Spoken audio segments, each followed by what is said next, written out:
Le cabozantinib est un inhibiteur de tyrosine kinase, en particulier des récepteurs MET et VEGF.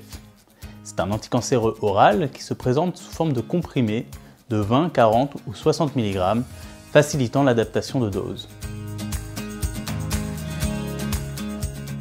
Les indications AMM du cabozantinib sont le carcinome rénal à cellules claires chez les patients à risque intermédiaire ou élevé, soit non traités antérieurement, soit après une thérapie ciblée anti-VEGFR, ainsi que le carcinome hépatocellulaire en monothérapie chez les patients traités antérieurement par le sorafenib.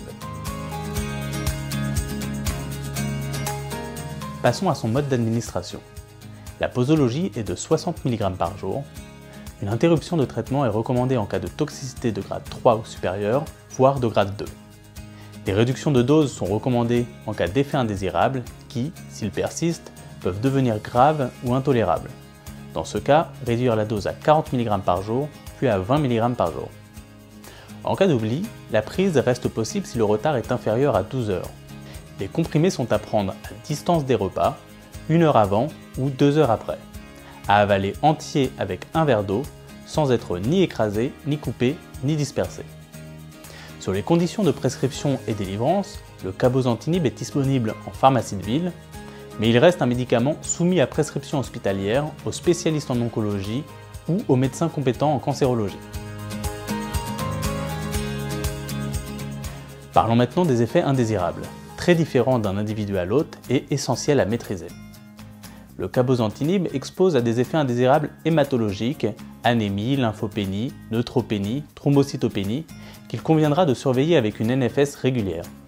Un arrêt du traitement est recommandé si les PNN sont inférieurs à 1 G par litre, les plaquettes inférieures à 50 G par litre ou l'hémoglobine inférieure à 8 g par décilitre.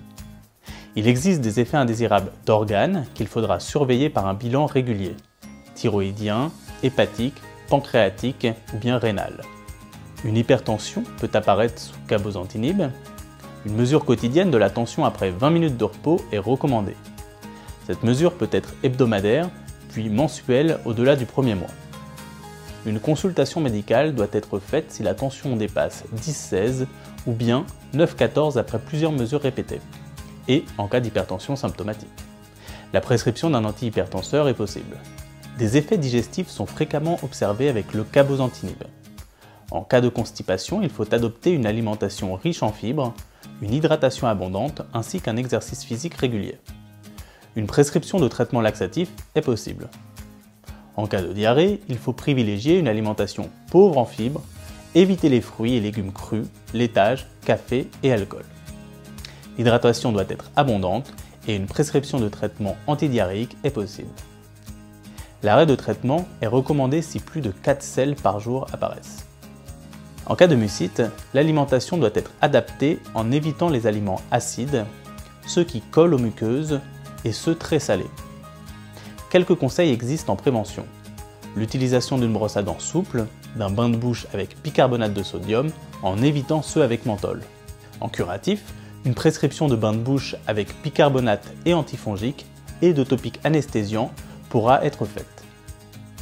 Pour finir sur les troubles digestifs, les nausées, vomissements ainsi que les dysgeusies peuvent être évités en fragmentant l'alimentation en plusieurs repas légers, plutôt liquides et froids et moins gras. Un traitement antiémétique pourra être proposé en cas de persistance. Le cabozantinib expose le patient à des effets indésirables cutanés notables comme une sécheresse cutanée, des éruptions, un prurit. La survenue d'une hyperkératose va se manifester essentiellement au niveau de la paume des mains et de la plante des pieds et provoquer un syndrome main-pied caractéristique. L'ensemble de ces effets indésirables cutanés apparaît préférentiellement au cours des premières semaines. Ils peuvent être prévenus par l'utilisation de crèmes émollientes ainsi qu'une manucure et pédicure avant traitement et une protection solaire par écran total. Pour soulager ce syndrome, un sac de glace peut être appliqué sur les zones douloureuses ainsi que des bains de pieds et mains dans de l'eau tiède. Un traitement local est possible par crème cicatrisante, corticoïde ou kératolytique. Enfin, des effets indésirables plus généraux peuvent apparaître sous cabozantinib. Des douleurs musculo-articulaires soulagées par antalgiques, voire AINS, une fatigue importante qui peut être maîtrisée par des activités physiques, celles qui procurent un bien-être surtout, et une activité sportive adaptée et régulière. Certaines recommandations sont à prendre en compte selon le profil des patients. D'abord, chez les insuffisants hépatiques.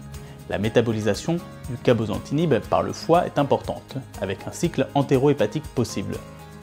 En cas d'insuffisance hépatique, légère à modérée, une adaptation de la posologie est recommandée à 40 mg par jour.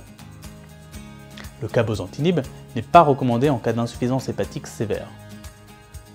L'élimination rénale étant mineure, aucune adaptation de la posologie n'est faite en cas d'insuffisance rénale légère ou modérée. Mais le traitement n'est pas recommandé en cas d'insuffisance rénale sévère. Pour finir, abordons les interactions médicamenteuses. Le cabozantinib est un substrat du cytochrome 3A4 et dans une moindre mesure du 2C9. C'est également un inhibiteur puissant de la protéine de transport PGP. Il existe donc une interaction majeure avec les inhibiteurs puissants du cytochrome 3A4, avec une augmentation des concentrations plasmatiques de cabozantinib très importante, jusqu'à 4 fois selon l'inhibiteur, et un risque important de majoration des toxicités du cabozantinib. Il faut donc impérativement diminuer la posologie de cabozantinib en cas d'association avec un inhibiteur puissant, tel que antihypertenseur et antiarythmique, le diltiazem, le verapamil, l'amiodarone, avec des antifongiques azolés, des antibiotiques macrolides et des inhibiteurs de protéase. Il existe également une interaction majeure avec les inducteurs puissants du cytochrome 3A4. Une diminution des concentrations plasmatiques de cabozantinib pourrait entraîner un risque d'échec thérapeutique. Les inducteurs puissants du cytochrome 3A4 sont les antiépileptiques, la carbamazépine, la phénitoïne ou bien le phénobarbital, la rifampicine ou encore la dexaméthasone. Le cabozantinib étant inhibiteur PGP, il peut perturber la pharmacocinétique des traitements substrats de la PGP comme les digitaliques, les NACO, rivaroxaban, dabigatran, certains antirétroviraux, le maraviroc, sakinavir, les immunosuppresseurs, la cyclosporine, le tacrolimus, le sirolimus ou bien everolimus. Il existe enfin des interactions possibles de phytothérapie avec le cabozantinib. Il est préférable d'éviter de consommer ces aliments pendant la durée de traitement. En particulier, il convient d'éviter les inhibiteurs du cytochrome 3A4, comme le jus de pamplemousse, le jus d'orange amer, appelé aussi orange de Séville, la grenade à la mode, le ginseng, le ginkgo biloba, le curcuma ou bien le chardon-marais. Et éviter de même les inducteurs du cytochrome 3A4, le millepertuis, les échinacées, le kava-kava ou encore l'ail. Retrouvez l'ensemble de ces informations sur la plaquette en ligne.